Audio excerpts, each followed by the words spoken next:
रहीम अस्सलाम वालेकुम नाज़रीन, आप यूट्यूब चैनल देख रहे हैं। मैं Imran Khan.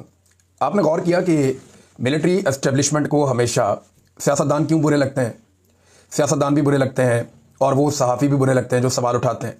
Social media activist हों या ह्यूमन राइट्स के लिए काम करने वाले हों या वो वुकला जो हक और सच की आवाज़ उठाते हैं, वो बुरे लगते हैं। जो भी पाकिस्तान में सवाल करेगा ना, एस्टेब्लिशमेंट को बुरा लगेगा। एस्टेब्लिशमेंट ये कहती है कि हमें आप हमारा जिक्र ना करें, हमारे कारोबार को ना छेड़ें। आप हमसे ना पूछें कि हम दर्जनों कारोबार कर रहे हैं तो क्यों कर रहे हैं, हमसे नहीं पूछना आपने। आप बोले सियासतदान करप्ट है, बेईमान है, 2 नंबर है। आप ये कहेंगे सहाफ़ी जो है वो कंप्रोमाइज्ड है, ये पैसा लेकर काम करता है, येलो जर्नलिज्म चल रही है, इसको गंदा करें। आप मौलवियों को आप गंदा करें कि ये जनाब अपनी अपनी 1.5 ईंट की इन्होंने मस्जिद बनाई हुई है और ये फिरका वारियत में पैसा बना, इनको भी गंदा करें। आप मौलवियों को बुरा कहें, आप सियासतदानों को गंदा कहें, आप सहाफ़ियों को गंदा कहें, आप वकला को काली भेड़ें कहें, आप अदलिया को गंदा कहें, आप जो मर्जी कहें, पुलिस को आप गालियां दें जितनी मर्जी, कोई परवाह नहीं। लेकिन वो कहते हैं कि ये आपकी रेड लाइन ये है कि आपने मिलिट्री एस्टेब्लिशमेंट या उनके फैसलों या उनके मफादात के खिलाफ नहीं जाना। मैं आपको एक चीज़ बताता हूं कि ये प्रॉब्लम ये है कि जो आदमी भी इस हॉल को तोड़ता है, एस्टेब्लिशमेंट अपनी पूरी ताकत लगा के उसकी दुश्मन बन जाती है। नवाज शरीफ साहब ने 2-4 दफा ड्रामा किया कि मैं हॉल तोड़ने लगा हूं, तो इतने मियां नवाज शरीफ साहब को इन्होंने झटके दिए कि मियां साहब ने कहा नहीं जी, मेरी तौबा, साड़ी सारियां दी तौबा, साढ़े पूरे टब्बर दी तौबा, जिन्हें बूट दोगे उन्हें पॉलिश कर देंगे। मियां साहब ने अपना पैंतरा ही बदल लिया। जुल्फिकार दी भुट्टो ने ये हॉल तोड़ा तो जुल्फिकार दी भुट्टो ने आखिर में जाके थोड़ा, सारी जिंदगी वो एस्टेब्लिशमेंट के साथ ही रहे, तो उनके साथ देखें क्या हुआ, फांसी में चढ़ा दिया। जब बांग्लादेश के लोगों ने ये खौल तोड़ा तो मुल्क ही तोड़ दिया इन्होंने। जब ये खौल तोड़ा बेनजीर भुट्टो ने, तो उस वक्त बेनजीर भुट्टो को कत्ल कर दिया गया। अब ये खौल इमरान खान साहब ने तोड़ दिया और तकलीफ हो रही है। मैं चंद चीजें आपके सामने देखना, ये कितना इंटरेस्टिंग है। डॉक्टर अमजद साहब है, डॉक्टर अमजद अली साहब, ये पाकिस्तान तरीके इंसाफ के मेंबर सूबाई असम्बली है खैबर पख्तूनख्वा से, मालाकंड से। इन्होंने एक स्टेटमेंट दिया असम्बली में खड़े होकर। अब मुझे बताया ना किसी के पास जवाब है। डीजी आईएसपीआर की पूरी प्रेस कॉन्फ्रेंस घंटों वो बोलते रहे, वो 2 जुमलों में बांट के रख दी डॉक्टर अमजद अली ने। क्योंकि याद रखिएगा, फौजी का काम सिर्फ लड़ाई करना होता है, बयानियां बनाना नहीं होता। वो बना ही नहीं सकता, उसका काम ही नहीं है बेचारे का। ना फौजी कारोबार कर सकता, कब्जा कर सकता, कारोबार नहीं कर सकता। यानी अगर फौज ने कारोबार करना है तो फिर उन्हें खुला मैदान चाहिए, फिर उनके मुकाबले में कोई नहीं आना चाहिए, फिर उनका कारोबार चलेगा। अगर आप एक जैसा सबको माहौल दे, एक जैसी फैसिलिटी दे, तो ये कारोबार भी नहीं कर सकेंगे। जहां मुकाबला आ जाएगा वहां फारिग हो जाएंगे। तो ये अब इसमें ना डॉक्टर अमजद अली साहब का बयान, उन्होंने कहा 3 घंटे में आपने खबरें चलवा दी और दावे कर दिए कि 3 घंटे में अफगानिस्तान की 36 चौकियों पर कब्जा कर लिया गया। अब एक चौकी पे दर्जनों लोग होते हैं, तो 3 घंटों में आपने 36 चौकियों पे कब्जा कर लिया। कौम ये जानना चाहती है कि 3 महीने में आप बाजोड़ से सिर्फ 500 दहशतगर्दों को क्यों नहीं निकाल सके भाई? अब ये सवाल का जवाब देना कोई कि 500 दहशतगर्द बाजोड़ के अंदर है, 3 महीने में आप नहीं निकाल पाए। पहले गुड़ तालिबान कह के उनको लेकर आ गए कि जी मुज़ाकरात करनी है, बात करनी है, गुड़ तालिबान कह के उनको ले आए। उन्हें गैर मुसल्ला भी नहीं किया, लाकर उनको बिठा दिया कि जनाब पाकिस्तान तरीके इंसाफ की मंजी ठुक जाएगी। अब हुआ ये कि वो गले पड़ गए। 3 महीने में आप उनको वहां से नहीं हटा सके। 3 महीने तो कम टाइम बताया कि इससे ज्यादा। 500 तालिबान कंट्रोल नहीं हो रहे या टीटीपी कंट्रोल नहीं हो रही, दहशतगर्द 500 कंट्रोल नहीं हो रहे, और उधर 3 घंटों में 36 चौकियों पर कब्जा कर दिया। अब ये सवाल पूछा, सवाल तकलीफ तो देगा। फिर यह भी तनकीद की गई सूबाई असम्बली में, क्योंकि इजलास चल रहा था वहां पे। नए वजीर आला खैबर पख्तूनख्वा सुहेल अफरीदी ने भी वहां पे खिताब किया। खून रेजी के बाद मुज़ाकरात करने पे भी तनकीद की गई कि जनाब इमरान खान आपको पहले कहता था कि मुज़ाकरात करो अफगानिस्तान के साथ, तब आप जिद कर रहे थे, तब आप फतवे बांट रहे थे गद्दारियों के, बगावतों के, मुल्क दुश्मनी के, और अब आपको मुज़ाकरात करने पड़े हैं। तो खून रेजी से बचने की कोशिश क्यों नहीं की? अगर आप इमरान खान की पहले बात मान लेते तो इतना खून ना बहता पाकिस्तानी जवानों का, और वहां पे जो अफगानिस्तान के अंदर लोग मारे गए उनका भी ना बहता। हत्ता कि इन हमलों के अंदर बहुत सारे पाकिस्तानी मजदूर जाँ बाक हो गए जो अफगानिस्तान में काम कर रहे थे। बमबारी हुई, वहां पे हमारे अपने मजदूर मारे गए, उनकी लाशें पाकिस्तान में आई हैं चमन बॉर्डर से। तो ये नाजरीन, और हलाल अहमद ने वो लाशें जो है वो वसूल की थी। तो खून रेजी से पहले करना चाहिए था ना, इमरान खान की बात पहले मान लेते, पहले इन्होंने मानी नहीं। अब मुझे नाजरीन अभी भी ऐसा लगता है कि कुछ शरपसंद ऐसे हैं जो पाकिस्तान और अफगानिस्तान के दरमियान ये जो जंगबंदी है इसे खत्म करवाने की कोशिश करेंगे, और बाद में ये रोला डालेंगे या डलवाएंगे अपने लोगों के जरिए से कि जनाब देखें अमन की कोशिश की गई थी, मुज़ाकरात की कोशिश की गई थी तो कामयाब नहीं हुए, हमने तो जनाब बड़ी सच्चे दिल से कोशिश की थी। नहीं, ये कुछ शरपसंद है बीच में जो नहीं चाहते कि पाकिस्तान और अफगानिस्तान के बीच में अमन आए और खैबर पख्तूनख्वा के और बलूचिस्तान के इलाकों में एक मुस्तकिल अमन आ जाए। क्योंकि अगर अमन आ जाएगा तो इनका कारोबार बंद हो जाएगा, इनकी मोनोपोली खत्म हो जाएगी। लिहाजा अमन की कोशिश करनी चाहिए, सबको मिलकर करनी चाहिए। एक बात पीर अदनान कादरी साहब ने शहबाज शरीफ साहब को कही, बात तो सच है मगर बात है रुसवाई की। पीर अदनान कादरी साहब जो हैं वो सूबाई असम्बली के रुकन है, वो ये कहते हैं कि एक कर्नल से भीख मांगने से बेहतर था कि शहबाज शरीफ साहब कुर्सी को लात मार दें, वो मुलाकात वाले मामले पे। क्योंकि जब मुलाकात के लिए कहा, क्योंकि कर्नल कंट्रोल करता है इमरान खान साहब के बकौल अडियाला जेल को, वहां पे एक कर्नल है वो कंट्रोल करता है अडियाला जेल के सारे निजाम को, स्पेसिफिकली इमरान खान साहब के मामलात को। इमरान खान साहब ये बड़े लंबे अरसे से कह रहे हैं, उनकी फैमिली भी कह रही है, उनकी पार्टी भी कह रही है।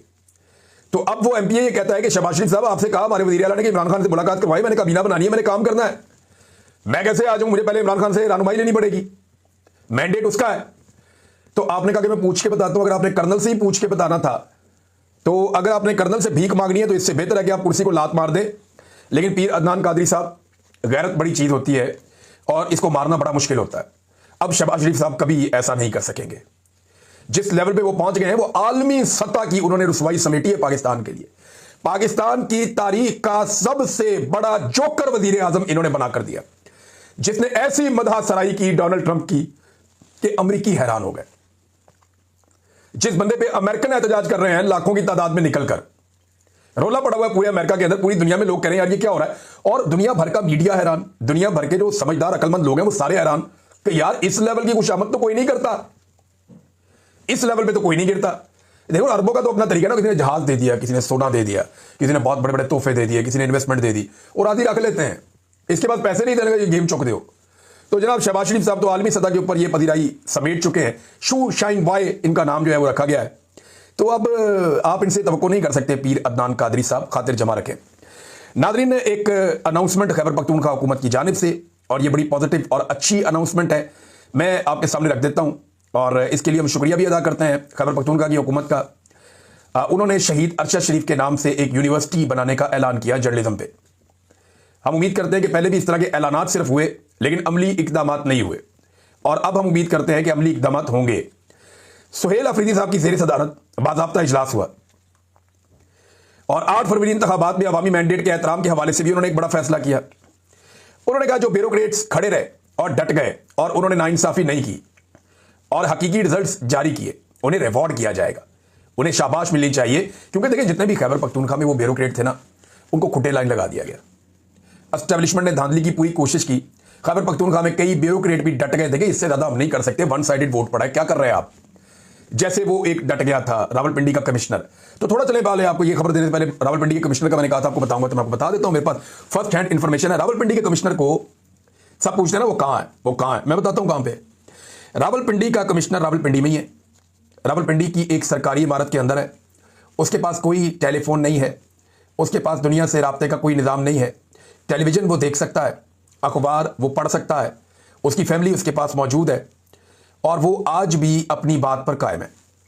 अभी जब मैं बात कर रहा हूं, जब मैंने ये इन्फॉर्मेशन इकट्ठी की थोड़े दिन पहले, तो जिस बंदे ने मुझे ये मालूमात दी उसने कहा जी वो अपनी बात पे खड़ा है, हमने उससे बात करके देखा, वो बंदा अपनी बात पे खड़ा है। हाँ, उसको वहां पे एक निगरानी है पूरी, एक सरकार की, पूरा एक सिस्टम है, वहां पे सरकारी बंदे बैठे हुए हैं जिस घर के अंदर उसको रखा हुआ है, और उसका वजन बहुत कम हो गया, शुगर का उसको मर्ज है, गालिबन कोई हार्ट का भी इशू है उसको, और वो पहचाना नहीं जा रहा था।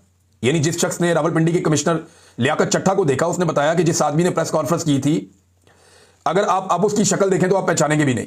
उसने कहा जी वो बहुत कमज़ोर हो गया, उसका वेट बहुत कम हो गया और वो शुगर का मरीज़ भी हो गया और उसको दीगर मल्टीपल मेडिकल इश्यूज़ हैं, लेकिन उसे एक घर के अंदर बंद किया गया है और उसकी पूरी फैमिली का नाम ECL में डाला गया ताकि इनमें से कोई भी पाकिस्तान से बाहर ट्रैवल ना कर सके। और हर एक को इन्होंने अपनी नज़र में पूरी रियासत ने रखा हुआ है कि ये आदमी जो है ये चोरी पकड़ रहा था और 13 की 13 सीटों के ऊपर ये कह रहा था कि 50-50, 70-70 हज़ार से पाकिस्तान तरीके इंसाफ जीती हुई थी, हमने रिजल्ट बदल दिए तो भाई मेरा ज़मीर गवारा नहीं करता। वो आदमी अभी भी जिंदा है, वो आदमी अभी भी अपने मौक़िफ़ के साथ है। वो ये कहता है मैंने गलत नहीं किया, मेरा रब जानता है मैंने गलत नहीं किया, और उसको उन्होंने बंद किया हुआ है एक जगह पे, और वो सरकारी इमारत है, बाकायदा एक घर है जिसके अंदर उसको रखा हुआ है, लेकिन निज़ाम पूरा मफलूज किया हुआ, उससे किसी का राब्ता नहीं होने दिया जाता। ये निज़ाम बनाया गया वहां पे। तो ये मैंने आपको बताना था, बता दिया आपको मैंने। भारत आगे चले। वो कह रहे हैं जी कि 8 फरवरी 2024 के आम इंतखाबात में अवामी मैंडेट पर डाका डालने की कोशिश की गई। वज़ीर आला ने ब्यूरोक्रेसी और पुलिस को खराज तहसीन पेश किया जिन्होंने दबाव के बावजूद अवामी मैंडेट का तहफ़्फ़ुज़ किया। बाद सरकारी अफसरान जिन्होंने अवाम का साथ नहीं दिया और उनके खिलाफ कार्रवाई होगी। चीफ सेक्रेटरी को हिदायत कर दी गई है कि ऐसे अफराद की निशानदेही करके सख्त कार्रवाई की जाए जो अफसरान अवाम के साथ खड़े हुए, उन्हें रिवॉर्ड किया जाए। वज़ीर आला खैबर पख्तूनख्वा मोहम्मद सुहेल अफरीदी ने शहीद अरशद शरीफ की कुर्बानियों को खराज तहसीन पेश करते हुए उनके नाम से university of investigative and modern journalism के क़याम का ऐलान किया। ये मेरी इनसे बात हुई थी एक रोज़ कबल। सुहेल से डायरेक्ट मेरी बात नहीं हुई थी, वो मेरी चंद दिन पहले हुई थी, 3-4 दिन पहले हुई थी, लेकिन ये सुहेल अफरीदी के करीबी साथियों ने मेरे से रब्ता किया था एक दिन कबल। और कुछ खबरें मैं उनसे पूछना चाहता था, कुछ चीज़ें वो डिस्कस करना चाहते थे। तो मैंने उनसे ये गुजारिश की थी कि आप शहीद अरशद शरीफ के नाम से कोई तालीमी इदारा या उसका कोई एक जो है वो पूरा एक जो सेक्शन होता है वो उनके नाम से आप मंसूब करें। माजी में इस तरह के अनाउंसमेंट हुए लेकिन अमली तौर पे ऐसा नहीं किया जा सका। तो हम ये उम्मीद करते हैं कि अब क्योंकि एक नया वज़ीर आला है तो हमारे शहीद को उसका मुकाम दिया जाएगा, कम से कम खैबर पख्तूनख्वा में जहाँ पे एक अवामी हुकूमत है।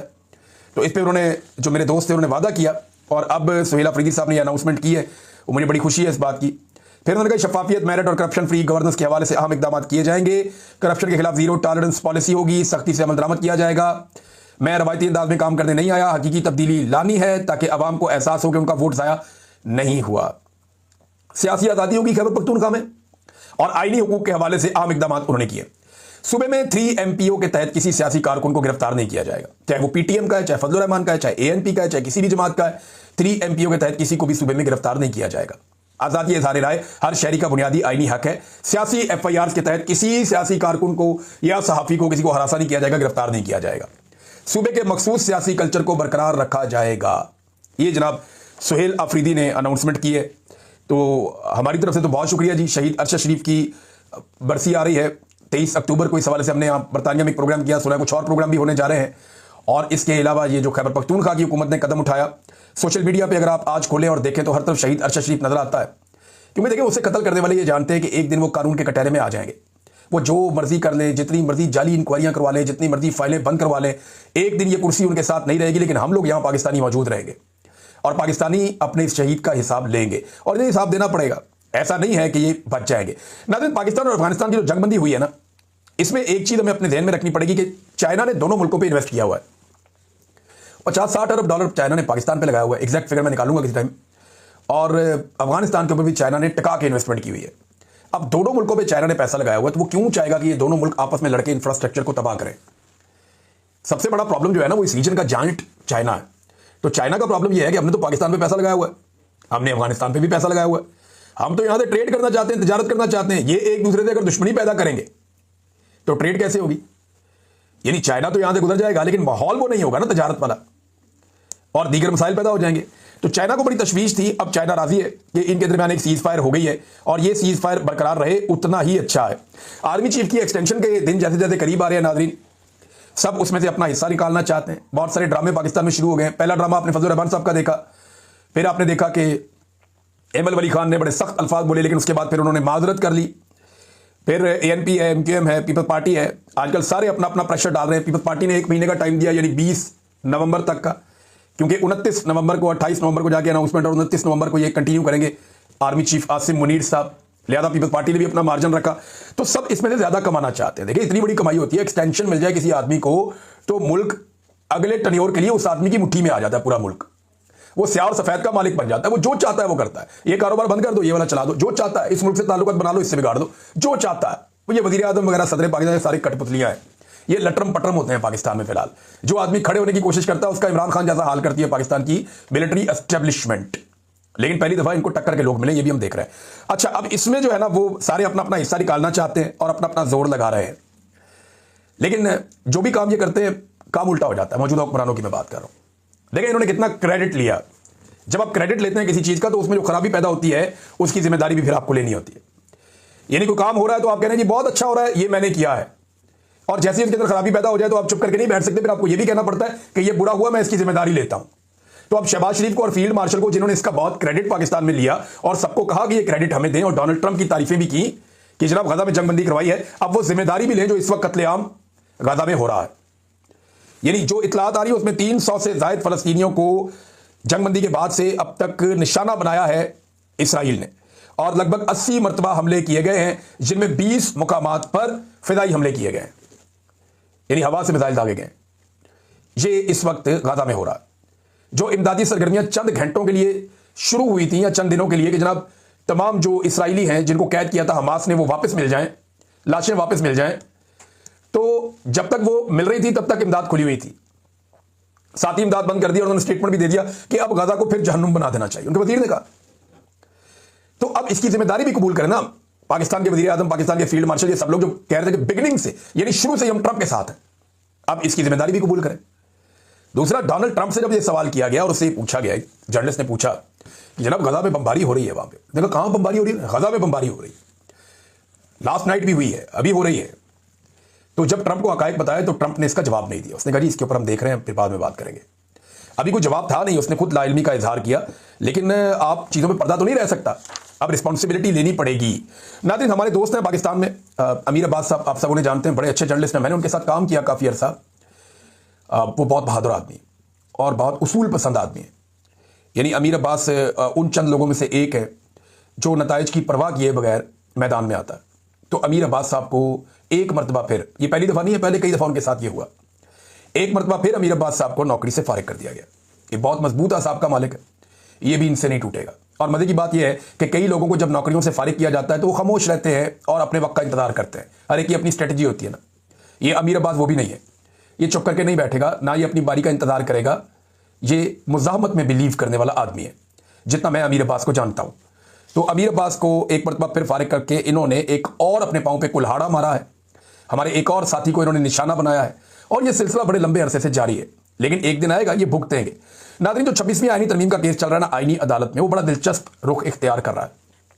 वो जो हमारे कोर्ट रिपोर्टर हैं, बहुत सारे दोस्त, आप उनको सुन लिया करें, वो आपको सारा बताएंगे कोर्ट में क्या हो रहा है। मैं आपको सिर्फ एक दो चीजें बता सकता हूं। एक तो ये है कि वकला ये कह रहे हैं कि जनाब इसको ले जाएं उन जजों के पास जो इसके बेनिफिशियरी नहीं है 26वीं आईनी तरमीम के। जो जज इस तरमीम के बाद आए हैं उन्हें बाहर निकालो, और उससे पहले वाले जो जज हैं वो ये केस सुन लें, या कम से कम जो जजेस ये समझते हैं कि वो इसके बेनिफिशियरी हैं वो अपने आप को अलग कर ले और बाकी जजेस इसको सुन लें। लेकिन इस पर अभी अदालत आ नहीं रही, और बल्कि ये भी कह दिया जज ने कि ये मुतनाज़े नहीं है। भाई तनाज़ा होता है तो अदालत में आता है ना, भाई मुतनाज़े 26वीं आईनी तरमीम है, तनाज़ा ना होता तो अदालत में क्यों आती? अदालत में तो आता ही डिस्प्यूट है, तनाज़ा ही आता है। अकरम शेख साहब ने अदालत के अंदर जब यजीद की बैत से इनकार का जिक्र किया तो आईनी बेंच के सरबराह जस्टिस अमीनुद्दीन खान ने यह बर्दाश्त नहीं किया। वो झट से बोल पड़े कि आप मजहबी बात क्यों कर रहे हैं? भाई ये कोई मजहबी बात है? ये तो एक इस्तारा है, ये तो एक एग्जाम्पल है, पूरी दुनिया में कोर्ट की जाती है यजीद की और हुसैन की। ये तो अदालतों में खड़े होकर इसको बाकायदा एक कोटेशन के तौर पे सामने रखा जाता है कि हुसैन का रास्ता और यजीद का रास्ता। और जस्टिस अमीनुद्दीन खान साहब इससे डर गए। आपको पता है ना क्यों? आप सब जानते हैं क्यों, और जज साहब भी जानते हैं क्यों। जज साहब, ये 26वीं आईनी तरमीम बनाई ही आप जैसे लोगों को ऑब्लाइज करने के लिए है, ताकि कंट्रोल किया जा सके अवामी रिएक्शंस को, कंट्रोल किया जा सके उस पॉलिटिकल पार्टी को जिसको 90% पाकिस्तानी सपोर्ट करते हैं। एक बड़ी जबरदस्त बात की शेख साहब